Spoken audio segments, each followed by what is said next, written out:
Hello, my name's Sylvester McTighe, Doctor Who number 7. You are listening to Gallifrey Public Radio. Yes, that's what. There's something wrong with the speaker. Hello. Hi.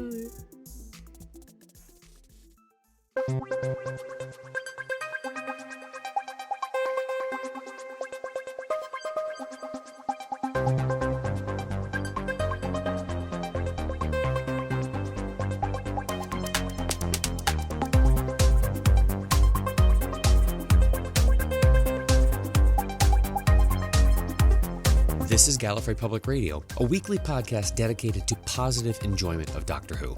We travel through classic and new episodes, explore the extended universe, and play a few games from time to time. We do discuss news, content that has been officially released, and the occasional interesting rumor, but we'll warn you before anything considered spoilers comes up.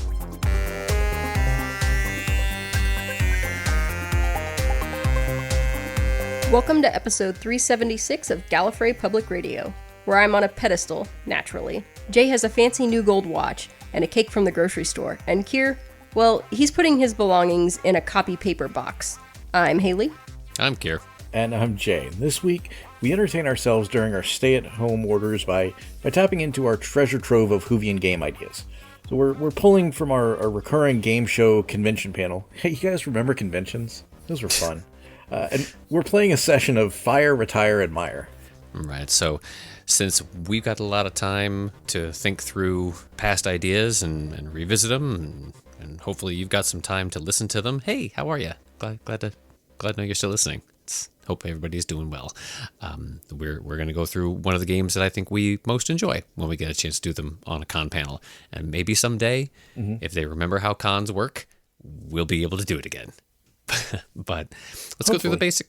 We'll go through the basic rules for everybody's refresher. If you have never gotten a chance to see our "Oh No, Who Didn't" game show panel at any of the cons, we've done them in years past. So here's a little bit of a rundown.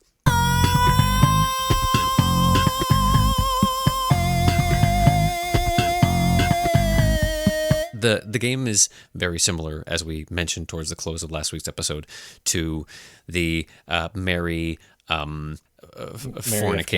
fornicate, and kill. Right. So the whole premise being that there are three names, three individuals that you are trying to decide among for who is getting various levels of treatment. Here within the Whovian universe, we're going to be doing this with characters that are sort of categorically linked, and you're going to have to determine who gets fired. So they are given sort of a dishonorable discharge. They are removed from the Whovian universe, never to be seen or even referred to again. They are dead to us. There is the retire, which are characters that are sort of lovingly sent off. You're not going to see them again, but they are remembered fondly. They have not been stricken from the record, so to speak. And then there's admire. There are the ones that will go on appearing and being loved and stories explored, and they're going to be just revered for the rest of time. Okay, so fire, retire, admire. Some of these rounds will be easier than others. Some of them are systematically intended to be not nice. So I hope you enjoy going through this. Jay and Haley. I sort of put these in a bit of an order, so we'll go through as many rounds as our brain pans can handle, and we'll see where this goes. You guys ready? Yeah. Yeah. Cool. All right.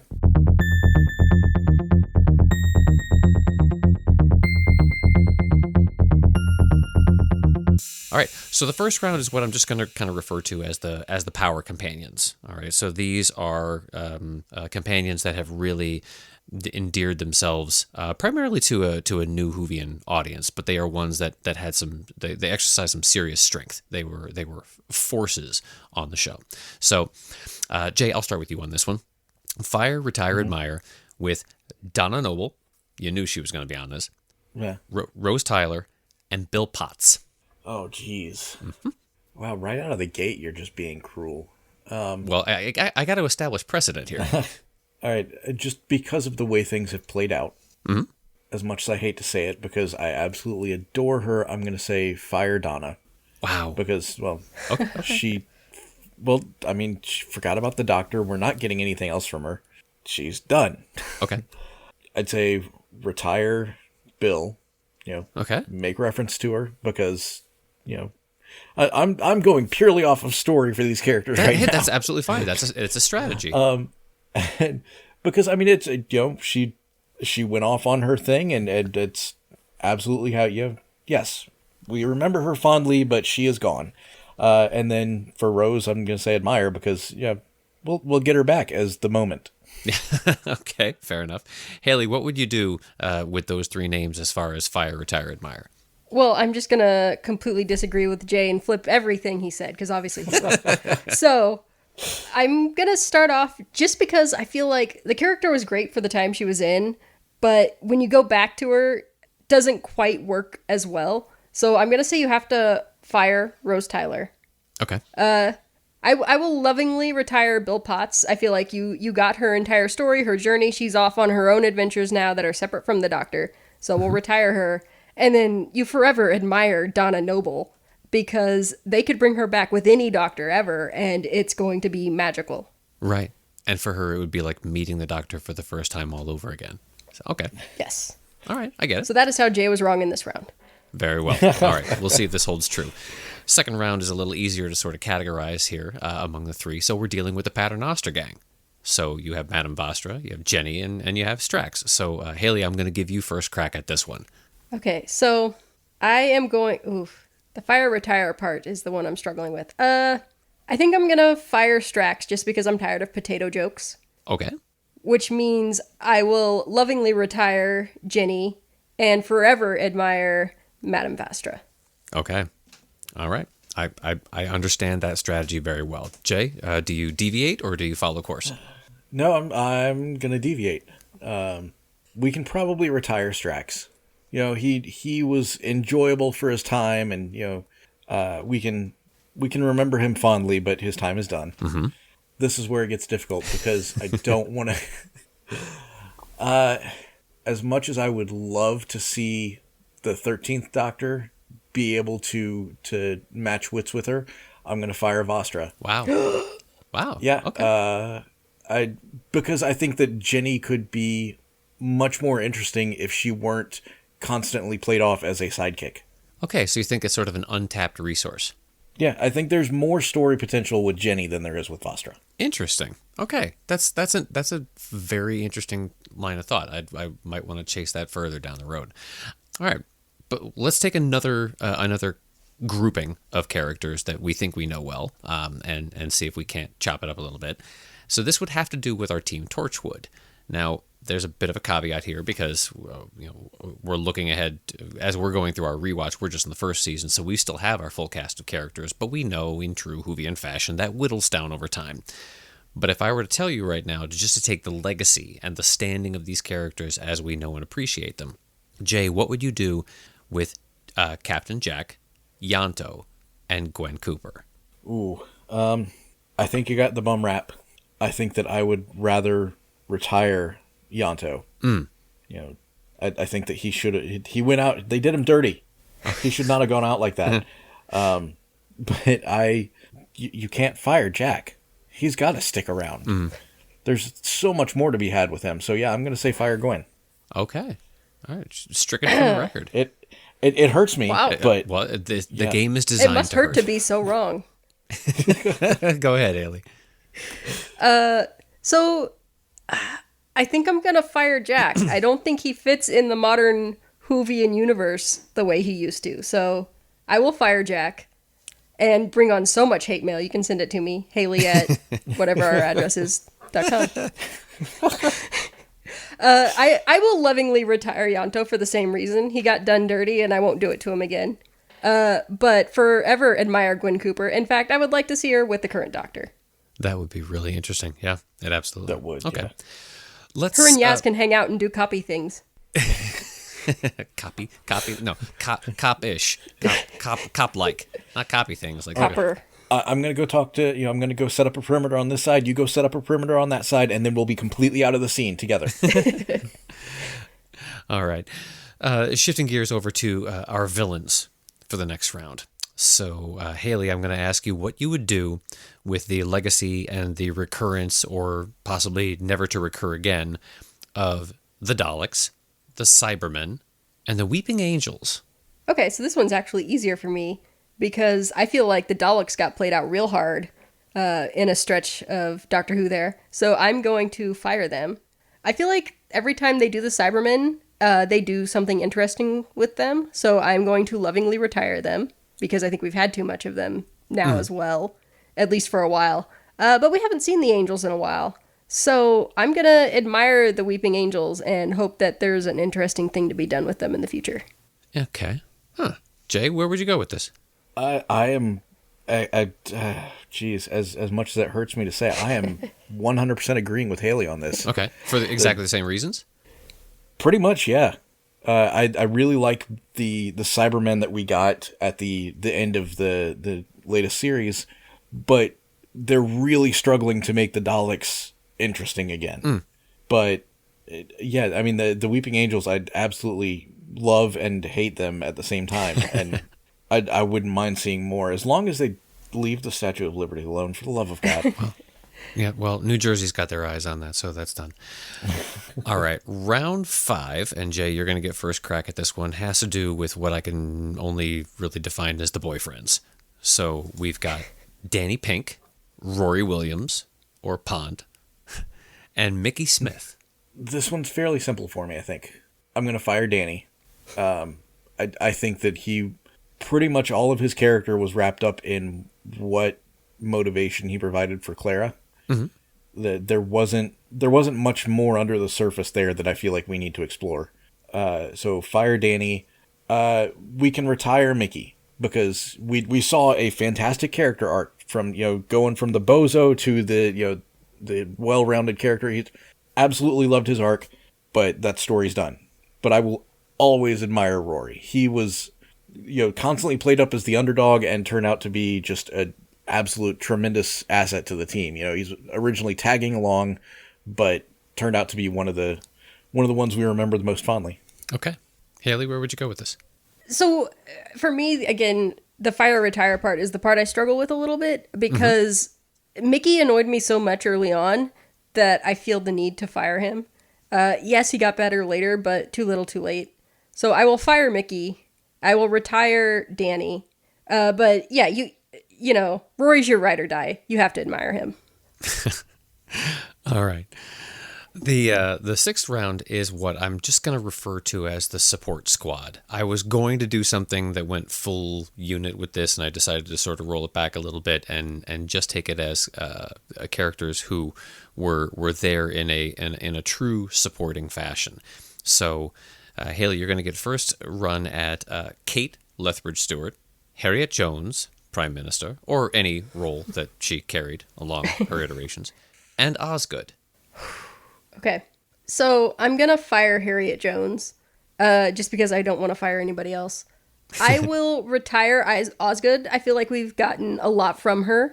I have enjoyed her, but I think that's probably enough for Osgood, but admire Kate Lethbridge-Stewart. I love every time we see her. I really hope they bring her back again soon, because it's been too long since we saw her. So yeah, that one was not too difficult. Gotcha. Okay. Jay?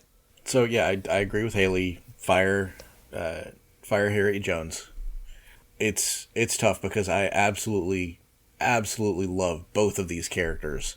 I hate to say it, but I'm going to retire Kate Stewart because I can't see doing it to Osgood. I want to see every time she shows up, it's just better and better, and I want to see so much more. Okay, that's fair. I think both characters have plenty of room to be explored further, and seeing them interact with more and more of our character set is always, it has the capacity to be interesting. So, all right, this one might get a little muddier. So let's flip back over to the dark side of the coin here and go with the Masters. So Jay, you're going to have to make some hard calls on Delgado's Master, Missy, or Sacha Dhawan's Spy Master. Ooh. And just an editor's note here, it was difficult just to narrow down 3 masters right. just to put on the list. All right. he has to be treated with respect. So I'm going to say retire Delgado. Okay. Quintessential, he started the whole thing. He was absolutely perfect for the villain that he was trying to play at the time. Mm-hmm. So absolutely respect him, but it was a product of the time. Oh man, I'm gonna have to fire the Spy Master. Okay. I don't feel as connected to him as I did to Missy. I thought Missy was absolutely fantastic, and if that was the only master we got from here until the end of time, I would be totally fine with it. I loved what Sacha Dhawan did with the character, but it was just there were a few missteps that didn't land right for me, and so I can't. I'd prefer Missy. Okay. Haley, what would you do? I'm going to go with Jay on this one. Sacha Dhawan, nothing wrong with his portrayal of the Master. He just hasn't made me fall in love with him yet. Missy has made me fall in love with her, so we will forever admire her. And then Delgado can sit, in the garden in a rocking chair and enjoy his retirement. Just slowly miniaturizing every animal that passes through. Perfect. All right. The kids that come for their frisbee, yeah, whoever. Yeah, precisely. No, that ball's gone, Bobby. Don't go for it. All right. This next round seems innocent enough on the surface. It is not. I have used this one in more than one convention round, and I refer to it as the Silver Foxes. So these are our doctors of age. So your silver-haired first doctor, third doctor, and 12th doctor. Haley, what would you do with the Silver Foxes? Okay, so this is by process of elimination who gets what. So you have to retire Hartnell, the first doctor. You lovingly let him go sit in the backyard with Delgado, miniaturizing the children with their frisbees. And you have to admire Capaldi.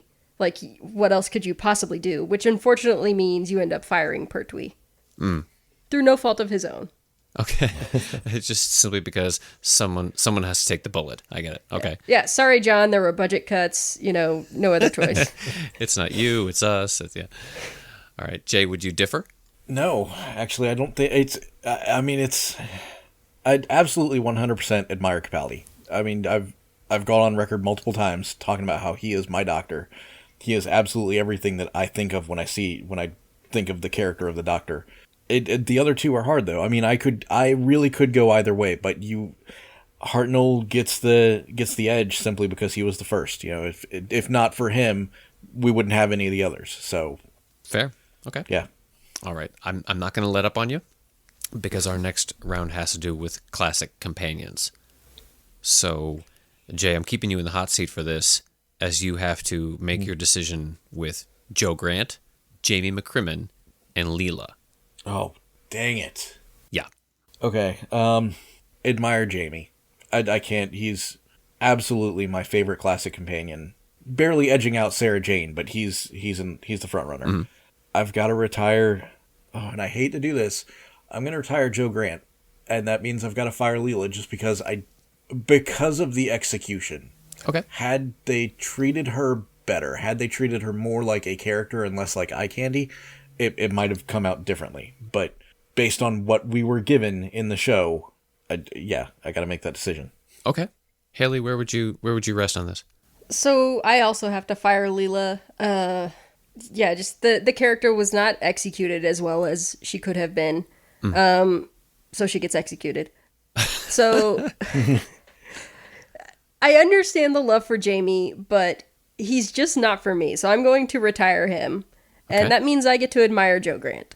Which is great because given even more time, her character would just get better and better and better. Yes. All right. Haley, don't go anywhere because I'm going to now ask you to work with, and these were pulled from, if you remember one of the episodes we did, I don't know how many months back, where we were talking about characters who we met briefly that we thought deserved more time. So I'm going to refer to these as the companions that weren't, because they had an opportunity to be something much more to the show, and were not given an additional opportunity to do so. So you're going to have to work with Madame du Pompadour, Sally Sparrow, and Grace O'Brien. Oh. Yeah. That's messed up. So, I kind of want to just retire all of them. I have to fire somebody. I'm gonna fire Sally Sparrow because I feel like we know the least about what we're losing there, so it hurts the least. Okay. I will retire Madame de Pompadour just because I feel like we got her whole life. We got a full story from her, which means that I will be admiring Grace. To Grace. To To Grace. All right, Jay. What would you do with this this uncomfortable situation? I'm going to have to agree with Haley. Primarily, Grace is that one's a foregone conclusion. But with the other two, it's more Madame de Pompadour was central to her story. We could not have had that story without her. Mm-hmm. Sally Sparrow was a byproduct of the Weeping Angels. We could have put someone else in that story and still had almost the exact same story. It wasn't so much her character that made that story memorable.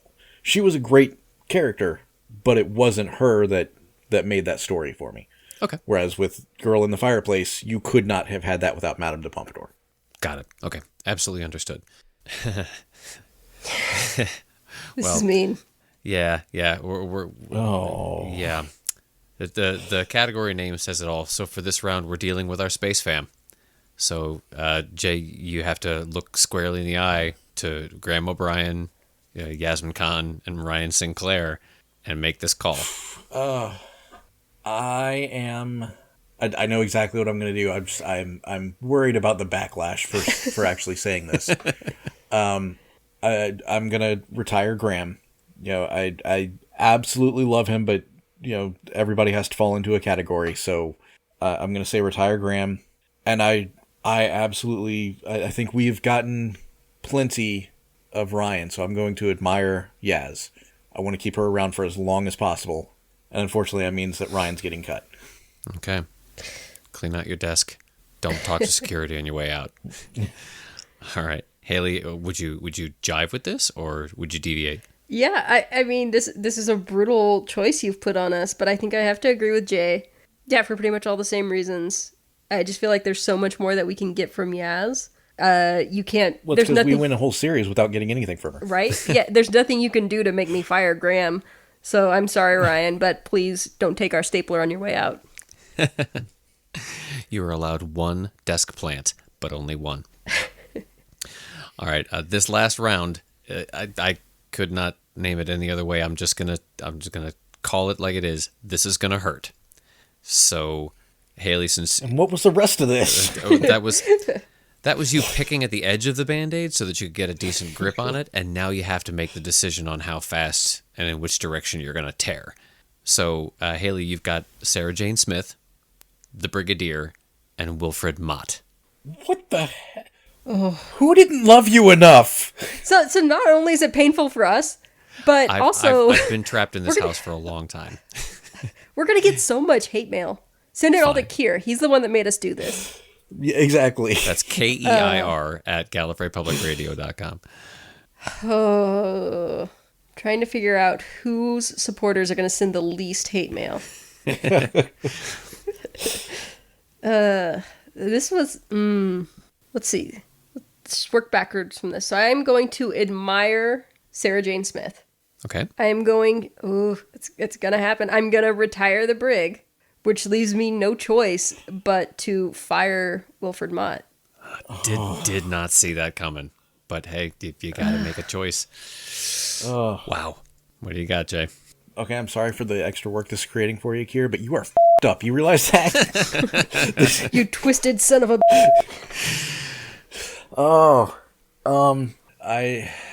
I'm going to retire Wilf because I absolutely love him, and I would love to see him return, but somebody's got to go, so we'll retire him because I could not take that scene with him and David Tennant at the end away. Mm-hmm. It was too good, too emotional, too perfect, and I have to admire Sarah Jane.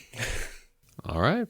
I feel so dirty saying this, but I gotta fire the Brig. 5 rounds rapid. There you go. I think you just did that to get back at me for putting you into this position in the first place. To be fair. You know what? That is fair. I'll fire the brig too, just because screw you, Kier. Yeah, okay. You know what? Oh, yeah. Operation Human Shield. There I go. All right. Well. Oh, man. So. And I'll defend myself by saying I'm actually firing the cyber brig, which none of us wanted anyways. There you go. Yeah. He's not real. Just a shell.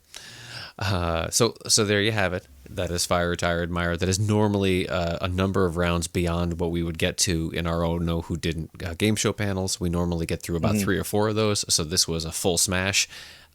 So it hurts that much more. And hopefully we'll wake you up in the middle of the night questioning your choices and checking your email inboxes for all of the verbal attacks that might pour in. So social media contacts will be in the outro. So there you go. Kier made us do this. Oh, jeez. All right, let's go to the news.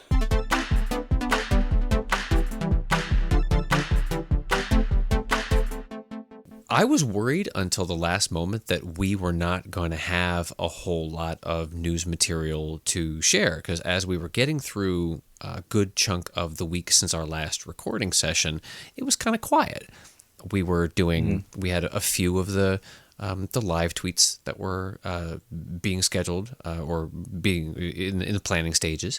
But it really, obviously, with everything's production frozen and whatnot, it just wasn't a whole lot emerging. And then things arrived because, as we've been learning over the last few weeks, not only are the fans sitting there at home wondering, what do we do? What do we fill our time with? How do we keep ourselves engaged in this content and this fandom that we love? But our creators are also sitting there saying, what do I do? How do I keep the ideas flowing? What do I do with this thought that I had that I can't currently turn into a full episode, but I really want to get this idea down and I love it so much and I want to share it with people. So we have mentioned a few times that our writer, Pete McTighe, has been doing some interesting stuff. You know, we got a chance to meet him at Galley and see some of his process and so forth. And he has now contributed this kind of lovely little short story that went straight to the BBC. BBC put it out there, and everybody's been sharing it free. It's out there to read in its entirety, and it's nice because it not only tells a nice little tale. It involves our 13th Doctor, which is great. It involves Susan. Yes. I mean, we've always said we want Susan to return. This isn't how we expected it, but it's still nice. I'll take it. Yeah. So it's called Press Play. It'll be linked in the notes here, and it's I don't want to give anything away about how it's executed because it's just it's a clever little way to bring these two characters together, but it also even addresses some rather unexpected things in their dialogue exchange, like lost episodes. Let's just say that it's now canon that if given the chance, the Doctor would sit and watch Doctor Who with us. Yeah. So how cool is that? You say, oh, this is where color came into it. Yeah, this is where the databanks suddenly shifted over from black and white storage to full color storage. It was lovely. Another little piece that was handed to us was actually a little bit more. I want to know what Stephen Moffat does with his downtime. You know, what rattles through his head when he doesn't have any deadlines to meet or anything. Does he just continue to think in stories and vignettes and little? Is he just constantly creating? Because he gave us a little episode, a little short story piece a little while ago as well, with the whole Strax comedic bit, and now he's going back to young Amelia Pond. Yeah, it's clearly he left the show before he was done telling stories. So this is just kind of a nice little. He actually worked with Caitlin Blackwood to create the new Amelia Pond story called The Raggedy Doctor. It's kind of like, was it supposed to be like a diary? I mean, it kind of reads like a diary, or was it just, okay. Yeah, basically young Amelia Pond writing in her diary after the Doctor had taken off and said he'd be back in like 5 minutes. Right. Now, all right, you both had talked during our game session just a little while ago about the reverence and eternal love and respect for Rory. Rory gets dumped on in this little short story repeatedly. Did it sit a little funny with you? Well, it starts with him getting dumped on. That's true. Yeah, True. Take it from that snapshot in the story progression, I suppose. But also, no, at the end of the diary entry, like, everyone could be monsters except Rory. Yeah. Like, it ends on a very nice note. And I mean, it took a while for Rory to become Rory. He was very much this kind of Rory early on, so I'm okay with it. It did not bother me at all. Mm-hmm. It fit who he was at that time. Right. And kudos, by the way, to Caitlin Blackwood, who is now many years older than she was when she shot the 11th Hour, but is still able to sort of capture that childish little young Amelia voice. And it just it's just kind of nice to hear that little brogue again, you know. Right. It was fun. Also, interesting things that you can also listen to now. Speaking of creators and content being handed over to us that we weren't expecting, our beloved Big Finish is doing something very, very nice for the public. We've been talking amongst ourselves about the fact that we've got the time and the opportunity to be able to, queue up more podcasts and listen to more audiobooks and things of that sort. Well, we're always going to sing the praises of Big Finish and the stories that they tell. And now, if you've been a little hesitant, or if you're just not in a financial position to be able to drop, $20, $30 or so on every story installment that you want to be able to add to your MP3 player or grab discs for, you're going to get a bit of a free opportunity for quite some time. For, what is it, 8 weeks running now? Yeah, for 2 solid months. Big Finish is releasing free stories. And so it'll be a story per week for 8 weeks. And these are all, I'm guessing that they're probably going to be from some of their more modern series cuts. So you'll be dealing with each one of those installments will be, if you're getting all 3 chapters, so you've got 3 hours of listening content to be able to go through with each of them. And they're starting off strong because I think they're handing over the War Doctor first. They're doing the Innocent. So that should be a ton of fun because that not only allows you, for some of you, maybe first exposure to Big Finish, which if that's the case, great. You're gonna love the format and everything. But then you also get to hear Sir John Hurt, and it's written by Nick Briggs himself. So it's a great story to dive into. I have to imagine that somewhere within those 8 weeks, they are going to give you some Eighth Doctor story as well. So maybe Chimes of Midnight. I think that would be a great one for everybody to start with. But anyway, we'll see what happens. I hope. I'm Stephen John Drew from Better Podcasting, a podcast about podcasting, part of the Gonna Geek Network. Just like the show you're checking out now. Shows on the network are individually owned, and opinions expressed may not reflect others. Find fantastic geeky shows at GonnaGeekNetwork.com.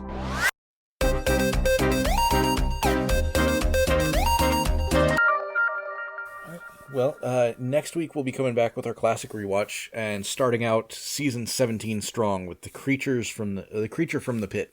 Mm-hmm. So, getting into it, and now we're going to have to figure out exactly, Haley, since you were not, you're going to have to do a little bit of catching up because you're going to notice a change of casting. Yeah. So, not in Doctor Who. No, of course not. Never. No. With a really interesting explanation as to how they pull it off too. So. This has been episode 376 of Gallifrey Public Radio. Until next week, this is Jay saying, so I'm going to admire Jay, retire Kieran. Ooh, sorry, Haley. And this is Kier saying, oh, Scarecrow, I think I'll miss you most of all. And this is Haley saying, I was going to call Kira a monster, but Jay, I'm going to have to show you the door. We'll see you guys next week. And we'll see. Bye.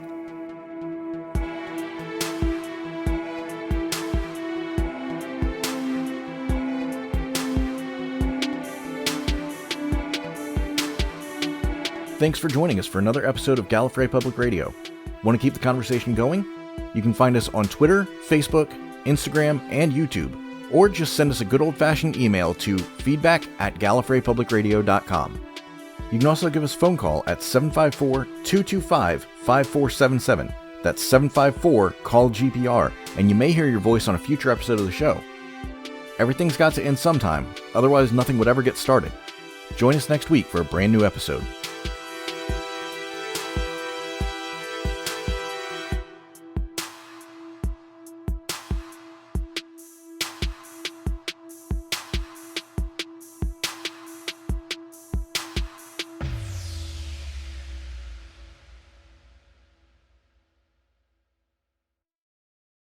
I'm Jacob Henson. Gallifrey Public Radio is copyright 2020. See you next week.